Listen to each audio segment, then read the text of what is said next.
കോഴിക്കോട് നിന്ന് ഒരു എക്സ്ക്ലൂസീവ് വാർത്ത വരുന്നു. ഇപ്പോൾ പന്തീരാങ്കാവ് ഗാർഹിക പീഡന കേസിൽ പരാതിക്കാരിയുടെ രഹസ്യമൊഴി രേഖപ്പെടുത്താൻ പോലീസ് കോടതിയിൽ അപേക്ഷ കൊടുത്തു. വിദേശത്തേക്ക് കടന്ന പ്രതി രാഹുൽ പി ഗോപാലിനെ കുറിച്ച് ബ്ലൂ കോർണർ നോട്ടീസ് പ്രകാരമുള്ള വിവരങ്ങൾ ഇതുവരെ കിട്ടിയിട്ടില്ലെന്നും ദീപക് തർമ്മടം അറിയിക്കുന്നു. ദീപക് തത്സമയം ചേരുന്നു വീണ്ടും. ഗുഡ് മോർണിംഗ് അഗെയിൻ ദീപക്, പറയൂ. Good morning again SKN. ഏറ്റവും പ്രധാനപ്പെട്ട കാര്യം, ഈ പന്തീരങ്കാവ് ഗാർഹിക പീഡന കേസിൽ പോലീസ് കൂടുതൽ കടുത്ത നിലപാടിലേക്ക് പോകുന്നു. നിയമപരമായി തന്നെ രാഹുലിനെ കുരുക്കുക, അതായത് ഈ കേസിൻ്റെ വിചാരണ വേളയിൽ പോലും പ്രതി രക്ഷപ്പെടാത്ത സാഹചര്യം കൃത്യമായി ഉണ്ടാക്കാനുള്ള നിയമ നടപടിയിലേക്കാണ് പ്രത്യേക അന്വേഷണ സംഘം കടക്കുന്നത്.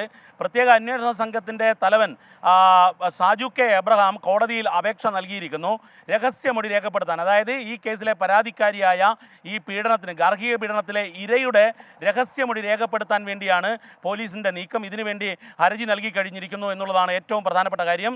അതായത് CRPC 164 എന്ന ചട്ടപ്രകാരം ഒരു കേസിൽ രഹസ്യമൊഴി രേഖപ്പെടുത്തി കഴിഞ്ഞാൽ പിന്നീട് ഏതെങ്കിലും നിലയിൽ അത് മാറാനുള്ള സാഹചര്യമില്ല. അതുകൊണ്ട് തന്നെയാണ് ഇത്തരമൊരു നിലപാടിലേക്ക് പോലീസ് കടന്നത്.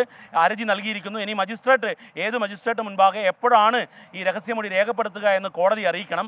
അറിയിച്ചതിന് ശേഷം പോലീസ് അവരോട്, ഈ പരാതിക്കാരിയോട്, ഇരയോട് കോഴിക്കോട്ടേക്ക് വരാനും കോടതിയിൽ ഹാജരായി മജിസ്ട്രേറ്റ് മുൻപാകെ രഹസ്യമൊഴി രേഖപ്പെടുത്താനും ആവശ്യപ്പെടും. ഏതായാലും പോലീസ് വളരെ ചടുലമായ ഒരു നിയമപരമായ നീക്കമാണ് ഈ കേസിൽ ഇപ്പോൾ നടത്തിയിരിക്കുന്നത്.